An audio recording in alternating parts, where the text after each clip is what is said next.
রেলের উচ্ছেদ অভিযানে বাধা দেওয়ার অভিযোগ উঠল তৃণমূলের বিরুদ্ধে।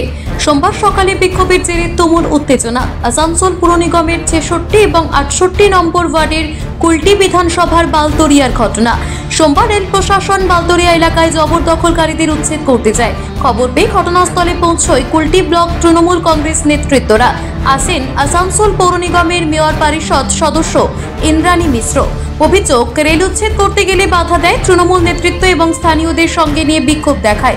এই ঘটনায় এলাকায় তুমুল উত্তেজনা ছড়ায়।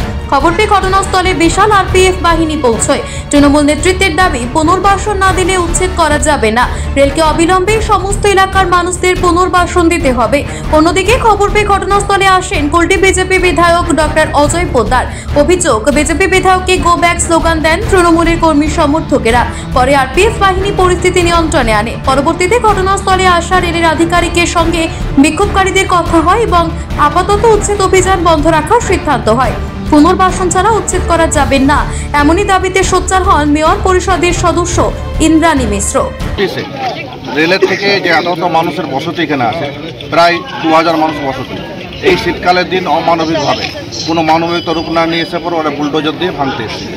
কিন্তু এটা হচ্ছে যে পরে মামাটি মানুষের সরকার চলছে। আমাদের মুখ্যমন্ত্রী মানবিক নেতা, তিনি যে রাজ্য সরকার যে কোনো কাজ করেন তাদের পুনর্বাসন ব্যবস্থা করেন। কিন্তু এদের কোনো রকম কোনো না বলে এত মানুষ দেখো শীতকালে বড় শীতের দিন ওদের ভাত করতে এসছে। তো সেখানে আমরা এসছি মানবিক রূপ দেখাতে। আমাদের পুরোপুরি এখানে কোনো মতে আজকে কোনো মতে ভাঙাভাঙি করতে দেবো না, ওদেরকে সময় দিতে হবে বা পুনর্বাসন ব্যবস্থা করতে হবে, সেই দাবিতে আমরা আজকে। তো আপনারা কি আজকে কাজ বন্ধ করে দিচ্ছেন?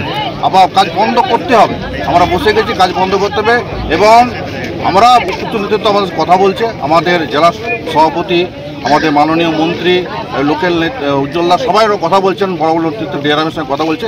এদের সময় দিতে হবে, এদের পুনর্বাসনের ব্যবস্থা করতে হবে। কথা বললাম এখানে যারা অফিসার আছে তাদের সাথে, আপাতত কাজটা বন্ধ রাখছে তারা, এবং ডিআরএম সাহেবের সাথে কথা বলেছেন। আমাদের উচ্চ নেতৃত্ব কথা বলবেন এবং আমাদের যেটা দাবি আমরা সেটাতে অনর। এখানে যারা রয়েছে, যটা ফ্যামিলি রয়েছে, আমরা তাদের পুনর্বাসন চাই। পুনর্বাসন না পেলে উচ্ছেদ হবে না। এখন উনি তো সেটাই বলবেন, উনি তো আর নিচের লেভেলে কাজ করেন না, আর উনি তো অদৃশ্য এমএলএ, বুলডোজারের পার্টি। ওরা ভেবেছে যেটা উত্তরপ্রদেশে করেছে, ওরা ভাবছে যেটা গুজরাটে করছে, ওরা সেটা ভাবছে ওটা ওয়েস্ট বেঙ্গলে করবে। কিন্তু ওরা ভুলে গেছে যেটা বাংলা, এখানে মোদি নয়, যোগী নয়, এখানে দিদি আছে। পশ্চিমবাংলায় 9 জায়গায় রেলের প্রজেক্ট বন্ধ আছে। সে 50,000 কোটি টাকার মতন প্রজেক্টগুলো আছে। এটা পশ্চিমবাংলার সরকারের দায়িত্ব। রেলের প্রজেক্ট আছে, ফ্রেট করিডোর হবেই।